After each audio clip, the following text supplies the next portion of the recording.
ಏನು ಮಾಡಿಸ್ತೀಯಾ? ಅತ್ತ ಮಾಡಿಸ್ತೀಯಾ? ಯಾರಿಗೆ? ಯಾಕೆ?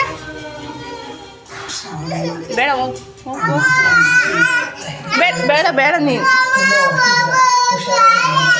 ಬೇಡ ಬೇಡ ಕೊಡಲ್ಲ, ನಾನು ಫೋನ್ ಕೊಡಲ್ಲ. ಹಾಂ, ಫೋನ್ ಮಾಡ್ತೀಯಾ? ನೀನು ಮಾಡ್ತಾ ಇರೋದೆಲ್ಲ ಕಳಿಸ್ತೀನಿ ಅಪ್ಪಂಗೆ. ಕೊಡಲ್ಲ.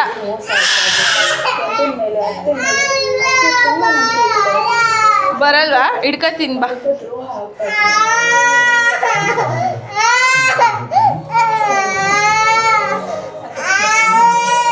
ಹೋಗ್ ನೀನು ಹೋಗಾಚೆ